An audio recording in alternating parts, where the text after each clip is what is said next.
all this action, things gon' happen. Victor, Justin, right there laughing. Bobby's mocking, CJ's watching. Riri's mad, so she starts talking.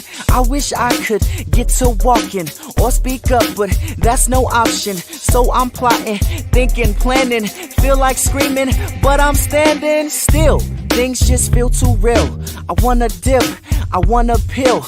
I really wanna leave this scene, then Bobby wouldn't be so mean.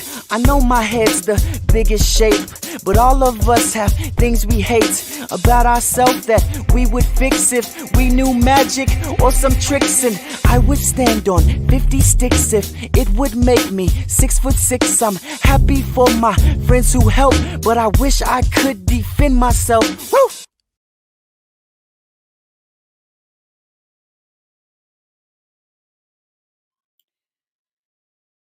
Good afternoon. I'm Heather Marie Montilla, and you are watching PBS Books. Today's event recognizes the 25th anniversary of National Poetry Month, encouraging people of all ages to celebrate poetry. Since rhyme and rhythm are the foundation of poetry, hip hop and rap are related as well. I'm sure it is no surprise that rhymes from the 1970s with DJs evolved into rap in the 1980s. And today we are celebrating rap as poetry. While this month is dedicated to poetry throughout the year, you can enjoy videos of renowned poets and their work at pbsbooks.org or on our YouTube channel. We are thrilled to welcome all of you as we partner with the Association for the Study of African American Life and History, ASALH, which was founded by Carter G. Woodson in 1915. Having launched our partnership during Black History Month this year, we are thrilled to continue our collaboration to ensure that important voices like today's are heard. In addition, we'd like to thank libraries and numerous PBS stations for sharing this conversation with you. We are pleased to be able to share experiences meeting authors and illustrators monthly. Today, I am pleased to introduce WTTW's Tim Russell from Chicago. He's with us today, and he is going to introduce our special guest. Tim, welcome. Thank you, Heather. And thank you, everyone, for joining us today. As Heather mentioned, my name is Tim Russell, Vice President of Community Engagement and Diversity, Equity, and Inclusion for WTTW and WFMT. And on behalf of Sandra Cordova-Misek, our President and CEO, and our Board of Trustees, welcome to Author Talk for Kids with Chicago public school teacher and author Dwayne Reed. WTTW is committed to producing and presenting trusted, best-in-class content fueled by distinctly Chicago sensibility. We have served as Chicago's window to the world, and our purpose is to enrich lives, engage communities, and inspire exploration. Through our broadcast and digital platforms, we educate and entertain children and families and share the stories of women and men who have influenced Chicago, America, and the world. Chicago has a legacy of producing great authors: Ernest Hemingway, Gwendolyn Brooks, Sandra Cisneros, and Carl Sandburg, just to name a few. And I believe today's author will be one of listed among those greats. WTTW is proud to partner with PBS Books and the Association for the Study of African American Life and History for today's Author Talk and Kids Conversation with Chicago public school teacher and author Dwayne Reed. Without further ado, please welcome Mr. Reed. Hey, everybody. Thank you so much for having me, Tim, Heather, WTTW, PBS. It is such a pleasure and an honor to be here. Thank you. Well, we are so thrilled to have you here today. And I was wondering if you could start with a rhyme for us. Yeah, absolutely.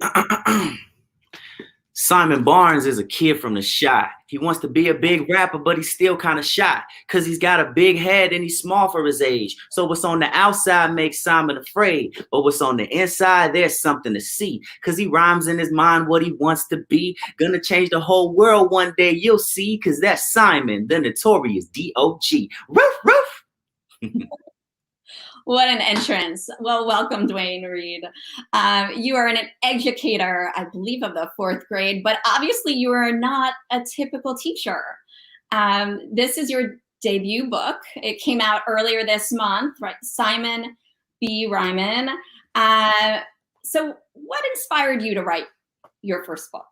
Yes, I was inspired to write Simon B. Rhymin because I wanted to have more stories for our Black and Brown scholars that exist. Oftentimes they might feel like there's nothing for them to read.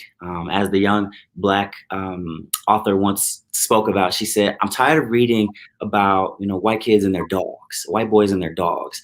And I think that that's true, and that rings true for a lot of our scholars. So I wanted to write a story about their life, specifically about their life on the west and south sides of Chicago. I wanted that to be out there, but two, I kind of wanted to tell my story. So Simon B. Rhymin is sort of an ode or a letter to the younger me.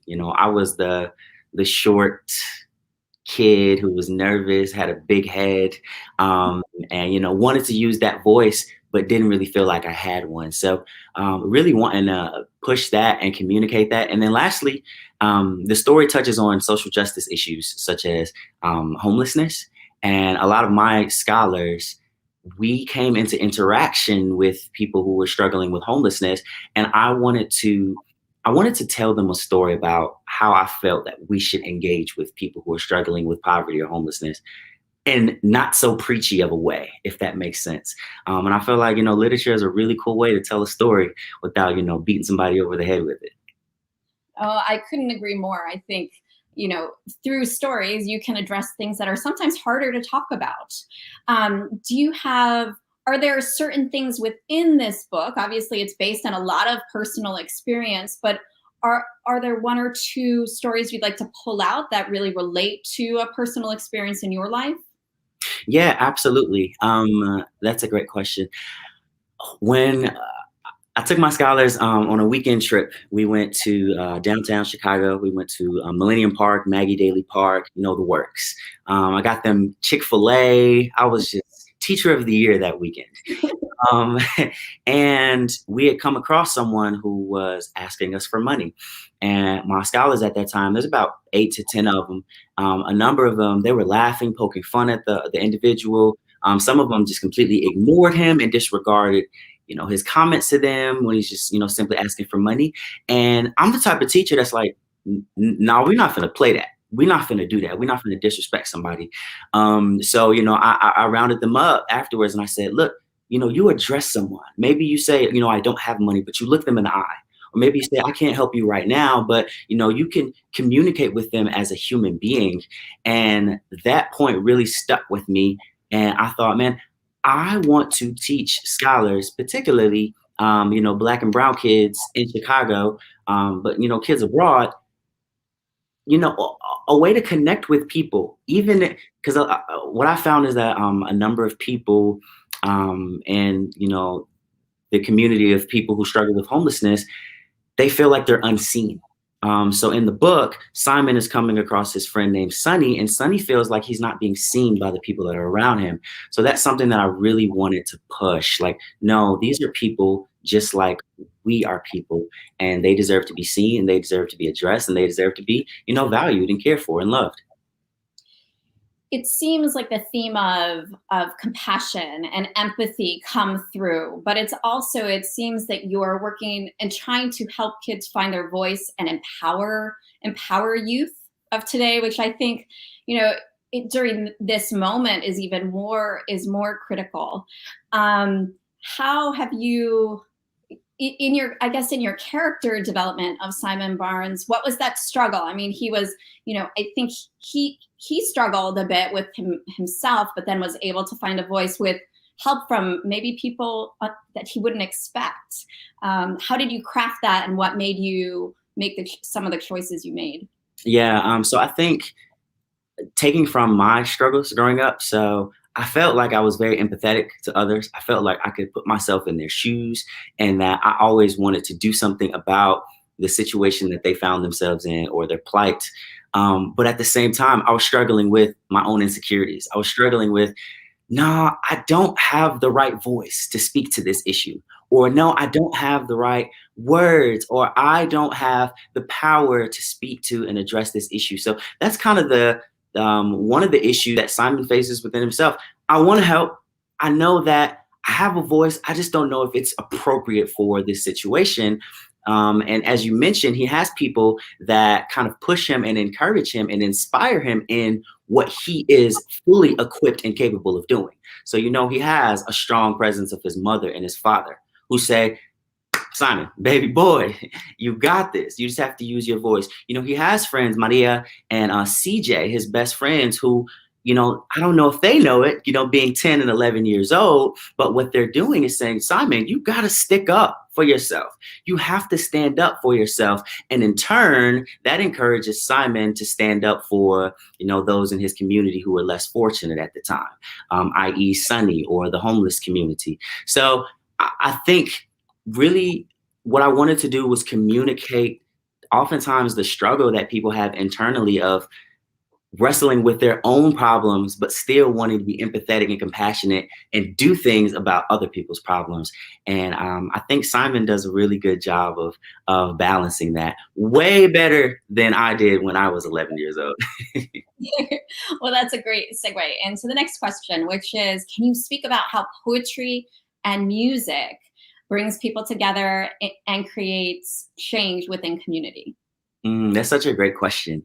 Poetry brings people together. Rhyme brings people together. When you hear things rhyming, you start to bob your head a little more like, okay, there. Imagine being in a school cafeteria and somebody is beating on the table with their finger, their fists, and then a pencil. And then people start coming over because someone is rhyming, and it elicits this feeling of completion. It elicits this feeling of, oh, that's supposed to happen.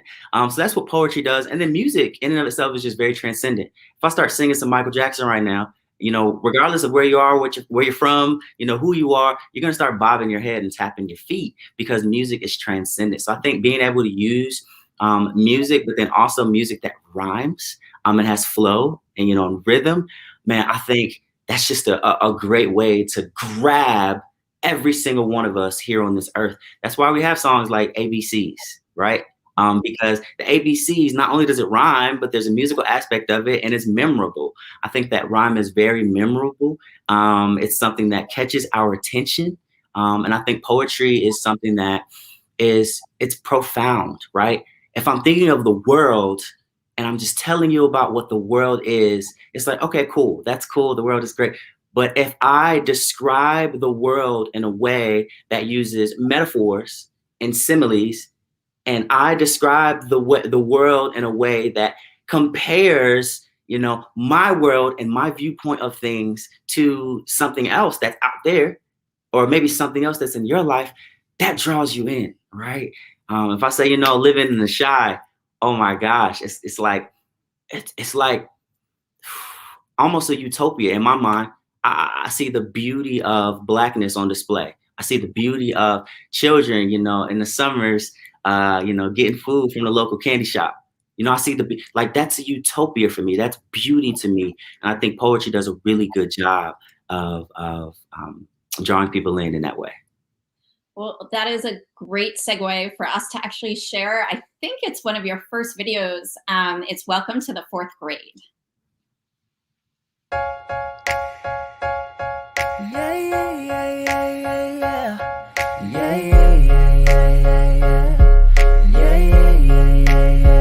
Welcome to the fourth grade. So happy to meet you. Can't wait till I see you. Gonna have a good time. We'll learn about science, find ways to apply it, and I bet that you'll like it. We're gonna have a good time. Welcome to the fourth grade. Hello, I'm your teacher. My name's Mr. Reed, and it's very nice to meet ya. I'm from Chicago. I love eating pizza and I dress to impress, but I still rock sneakers. It's my first year teaching, so it's all real exciting. Got some ideas and I really like to try them, like making songs to remember what you hear. We'll be learning so much by the end of the year. Tell my friends and my peers, the parents and the students, I'm ready, you're ready, we're ready, let's do this. Yeah. But absolutely no daydreaming, working hard till the bell starts ringing. Welcome to the fourth grade. So happy to meet you.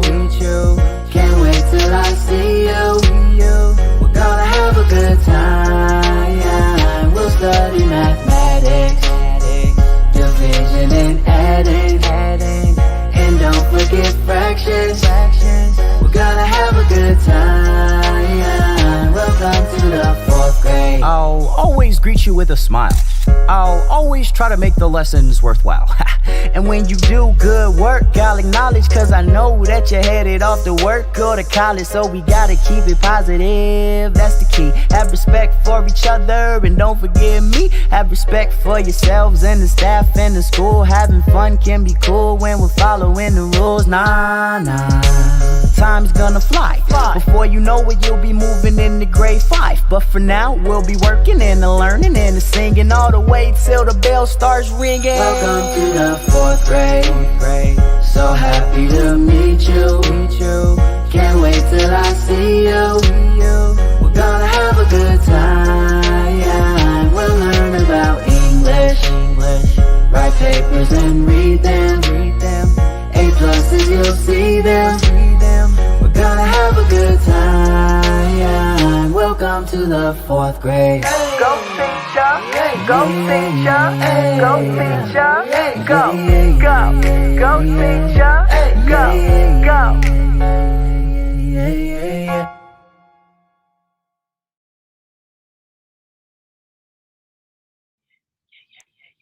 Well, that was quite something. I will say, just a reminder, you are here with PBS Books, and I'm Heather Montier. We are lucky, very fortunate to be here with Dwayne Reed. So I wish you were my 4th grade teacher. I had an amazing 4th grade teacher. But I will say that like that video, it makes me feel like science, math, English, like everything's gonna be fun. I mean, you probably have the students you have assigned to you, and then all of the other students who are dying to have you as a teacher. Is that not true? Yeah, man. I mean, I've heard that comment a number of times. It's funny. I've heard that comment from the parents of my scholars as well. Man, I wish you were my teacher back then. It's like, well, hey, let me teach your kids right now, and then we'll see what we can work out afterwards. But man, it was cool seeing the Welcome to the 4th grade video go so far and impact people on the level that it did. I think it served as a reminder that learning is fun and can be fun, right? I think that's what was so magical about it. Like, I don't think I did anything different, right? Sure, I rapped. Sure, I made a music video. Sure, I was looking quite dapper. But, that's not something that people haven't been doing for hundreds of years. I think it just served as a reminder to parents, to teachers, and to kids that learning can be fun, and served as an invitation. I wanted to bring people into what was going to be going on in my class that year. So it was a lot of fun doing that. And, the response continues to be really good. Well, I want to remind everyone out there that if you have a question for Mr. Reed, this is your chance. Don't forget that through the end of the conversation, we will be reviewing questions and we'll be collecting them. And during the question and answer period, which will be at the end of the conversation, we will be asking Mr. Reed some of your questions. So don't forget to enter those in the chat now. So how did you decide to create this first video? What was your inspiration? I mean, we've talked a little bit about your inspiration behind the book, but what drove you? It sounded like it was your first year teaching. What drove you to it, and why did you become a teacher? Yeah, so I'll answer that. I became a teacher because I feel like I'm my best self whenever I'm around kids. Plus, I'm really lame, low-key. So it's the kids who really get my humor and validate my humor as opposed to the adults. So I'd rather be around the kids than the adults. But I also became a teacher because, man, I wanted to make significant change in my community. I feel like, I've been blessed with an education. I've been blessed with wisdom and insight and vision. And I wanted to cast that vision into the lives of Black and brown scholars here in the city of Chicago. And I thought, what better way to do that than to become a teacher and to spend 7-8 hours a day, 5 days a week, 180 days out of the year with people, molding them, loving on them, serving on them, discipling them, and training them up, and helping them cast the vision for themselves and for their community. So, man, I thought, teaching is the way to do that. I'm definitely, and I can hold my own with the ABCs and the 1, 2, 3s as well.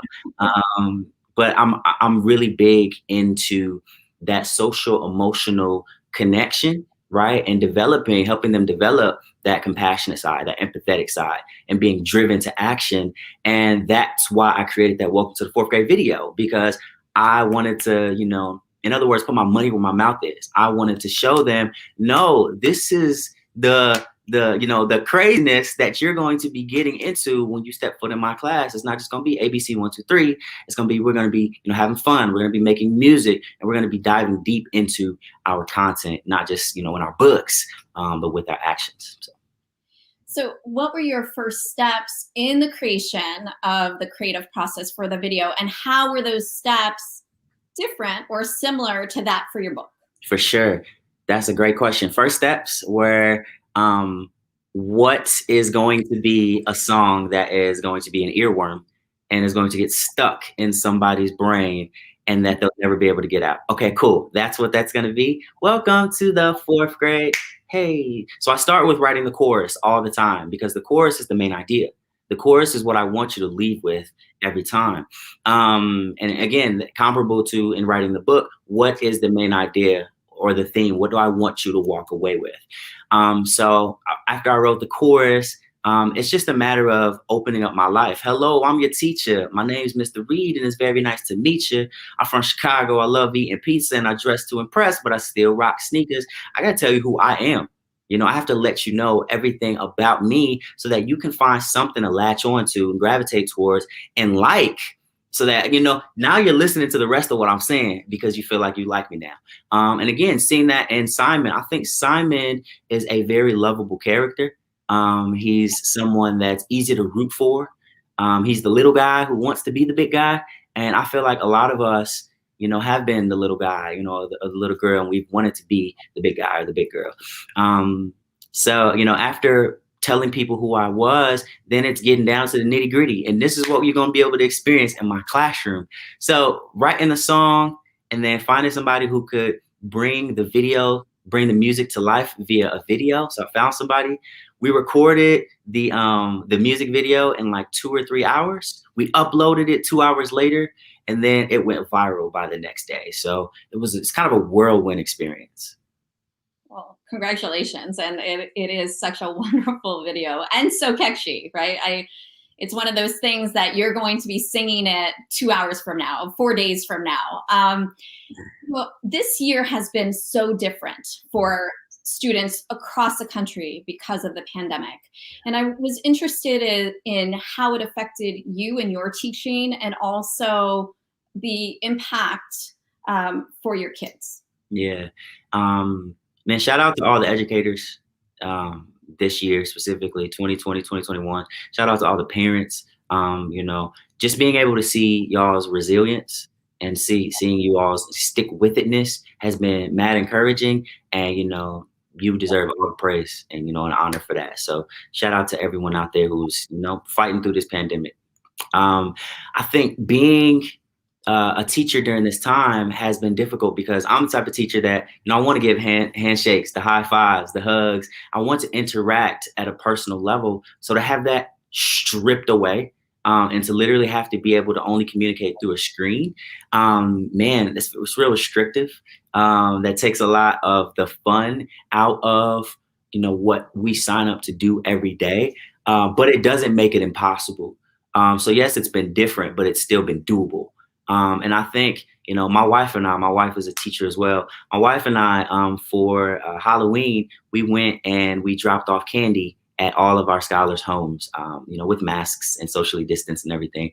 So I think it's just created an opportunity for teachers to become more creative, and not even doing more, but just doing different. And I think that, man, it's been fun seeing how responsive our kids and their families have been to our efforts. Our work isn't falling on deaf ears. They're not like, oh yeah, you went to great lengths to provide this amazing lesson electronically, whatever. No, they're like, man, I get emails, Mr. Reed, that was an amazing lesson. I get people that want to stay on the calls after for 10, 20 minutes talking. So it's cool to see that everyone is, taking it on the chin and really fighting to make this work as best as it can. Yeah. well, certainly not ideal. But I know I actually became aware of another video you made that helps to address mask wearing, which is obviously super hard for a lot of young people to have to wear masks in the classroom. A year ago, we would have never thought it would be possible, but I was hoping we could share that video right now and then maybe discuss it a little bit. Let's do it. Remember, the theme is the life lesson or the moral of the story. What are they trying to tell you? That's all I got today on theme. We'll pick back up after the break, class. But Javery, can you please stay on the call? Come on, guys. Come on. Agent J, the CDC has just discovered a dangerous crime syndicate threatening the health and well-being of our entire universe. What we do know is that these criminals are planning an attack by use of WMDs, otherwise known as weapons of mass destruction. Your mission, should you choose to accept it, is to wear your mask everywhere you go and to show the world that masks truly save lives.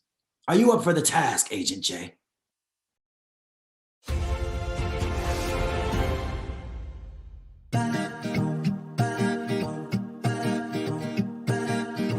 I'll bring my little mask. You don't even need to ask. Do my part at keeping people safe. 'Cause I've got a job to do, protecting me, protecting you. It starts by wearing something on my face. Use it to cover up my mouth and my nose, and keep it there so everybody else knows. Anywhere I go, I'm gonna bring my little mask with me.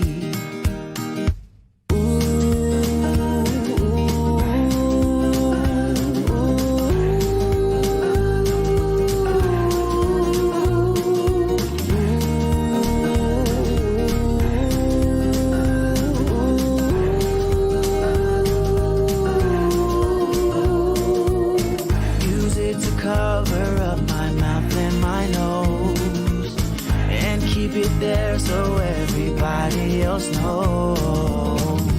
Anywhere I go, I'm gonna bring my little mask with me.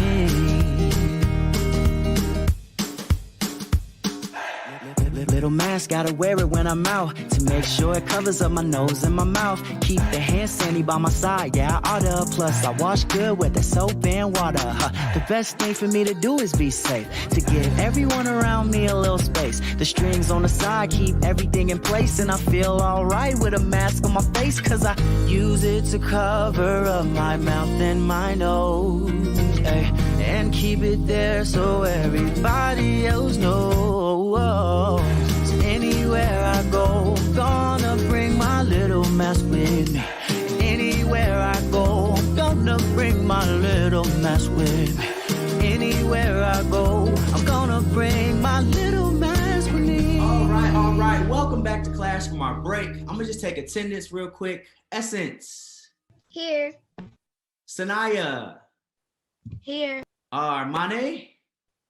Here. Javery. Agent J, your mask. Job well done.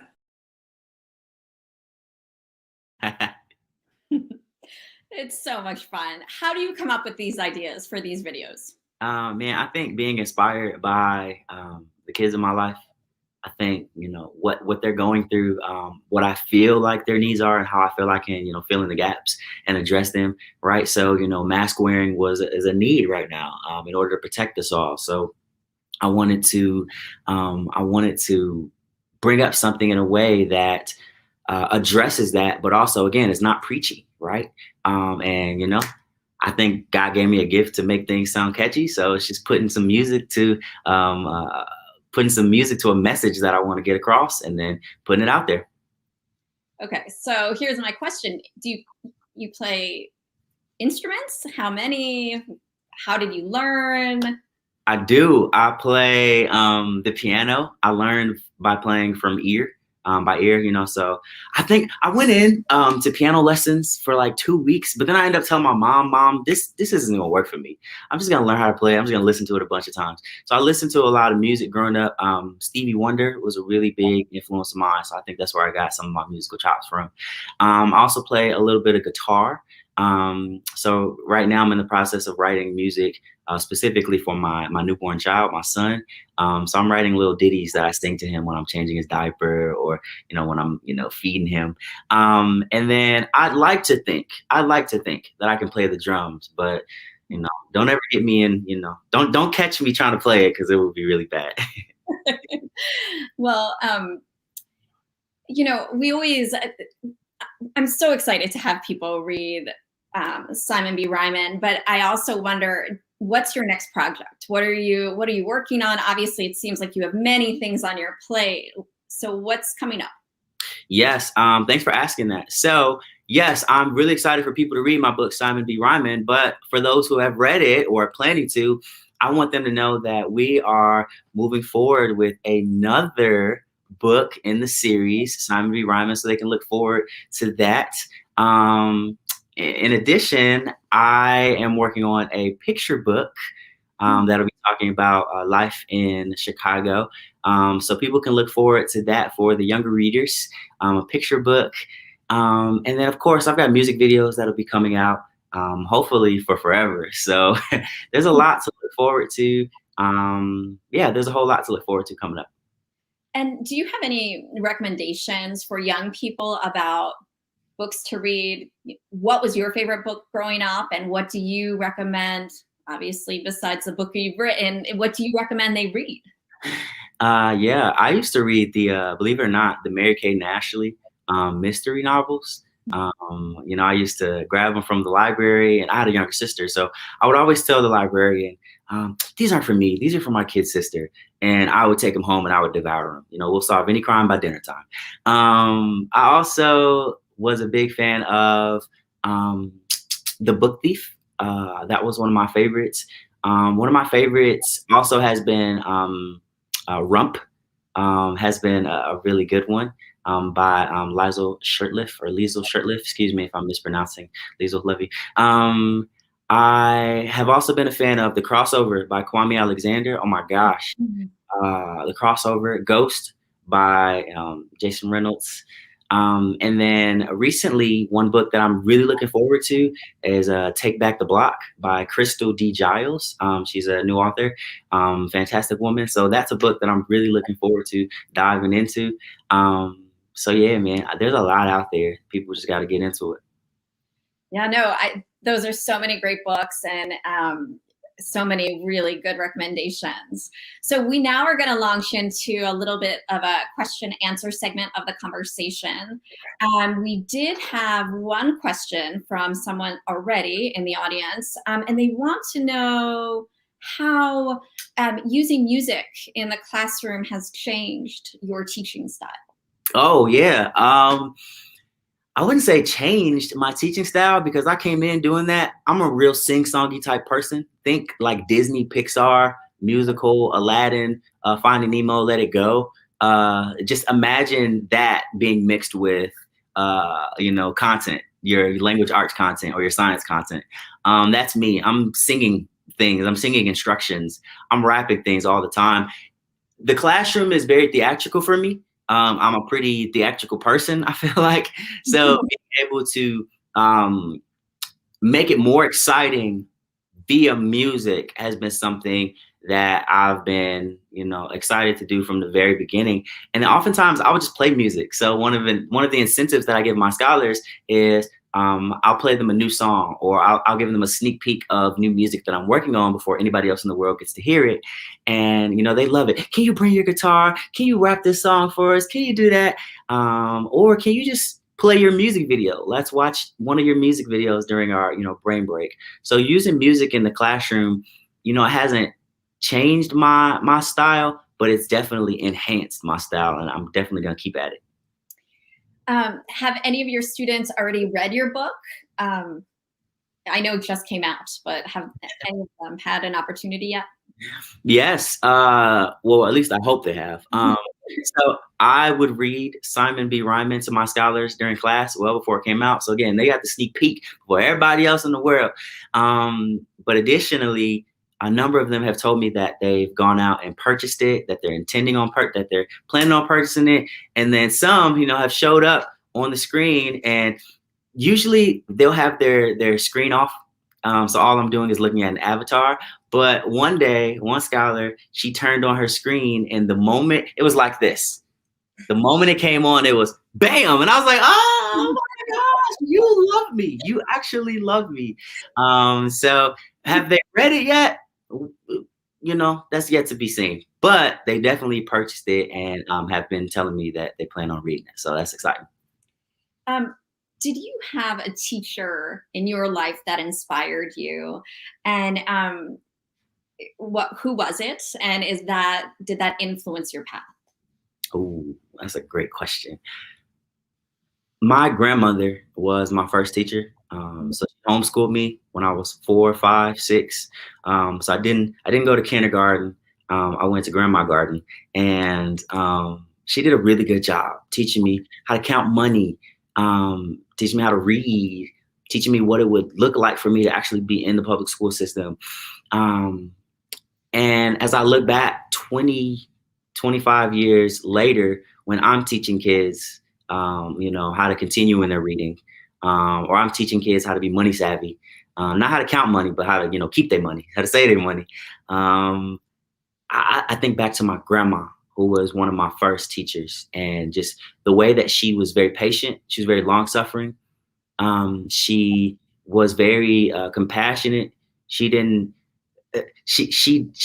always pushed me to excel. And I think that that's something that I want for my scholars, because I see, the sky is the limit, not even the sky. Shoot, outer space is a limit for them, not even a limit. I want to push them to excel at those levels the same way that my grandmama pushed me to excel at that level. Well, I think your scholars are so lucky to have you, Mr. Reed. We are approaching. I know there are still some questions coming in, but I want to make sure you also have time to reflect and share any insights you might have that you want to share with the educators out there and the young people out there. I mean, I think so many messages you've woven into your debut novel, but what other messages maybe do you want to share with us as we close up the program? Yeah, thanks for asking that and giving me some space for that. I think, of course, one thing I always try to encourage kids in is that it's not that someone else is going to give you a voice. They might give you encouragement or inspiration, but you have that voice. It's just a matter of finding it and using it. And it's not just kids, it's adults as well. When speaking to educators, I often want to tell them, like, speak up for yourself, advocate for yourself. You have power. Now it's time to use that power and leverage it for the benefit of others, but use that power. I definitely want people to leave with the idea that, you don't have to just take bullying. You don't have to just sit there and be quiet. That's something that I struggled with when I was a kid. People would pick on me and they would say mean things, and I would just kind of sit there and just kind of pout, as opposed to saying, I don't have to stand here for this. I can literally walk away, or, I can speak up for myself. That doesn't mean bully back, but it means don't back down. And that's something that I think is universal. I think that spans, the gamut of life. If you're a baby, my baby better not take no bullying either. If you're a baby, if you're elderly in age, like, you don't have to let people bully you. You can stand up and speak up for yourself. That's something that I want them to take away. And then lastly, we got this. I know we're in a tough time in this world, and it might look like there's no light at the end of the tunnel. But we're here. We've made it through 100% of the days that have been the worst days of our lives. So I would just pray that people would be encouraged to continue fighting. It doesn't mean we're not going to get knocked down. It doesn't mean that, things aren't going to go wrong. But, I would encourage them to find that strength and use that strength to just make it through tomorrow, and use that strength to just make it through the next tomorrow and through the next tomorrow. Educators, parents, kids who have proven to be ridiculously resilient, by the way. Shout out to the kids, yo. But yeah, man, like, keep fighting. I definitely think our children are the most resilient of all of us. But your words of inspiration, the strength that exists among educators right now and parents is incredible. And you've given us so much today. Your words are wonderful, your rhyme, your creativity, your artistry. You know, you have an incredible talent of storytelling, and you utilize both written word as well as performance to help deliver it, which means so much. Not only for me, but because I know it will empower our youth. It will empower the future. And that's what means we're going to have a brighter future. And helping our youth to have a voice to make this a better place. I know that's why I'm sitting in this chair, because I want our youth, especially in this time, to have that voice to make this world a more equitable, just world. Yeah. So, Mr. Reed, from the bottom of my heart, thank you so much for coming here today. And I'd like to thank you, all of you viewers out there, for joining us on this amazing journey, enjoying experiencing Mr. Reed's video and his message, and hopefully reading his book very soon. And so we'd like to thank you once again, Mr. Reed, and we look forward to seeing all of you. So from PBS Books, thank you, and we'll see you next time. Have a great day.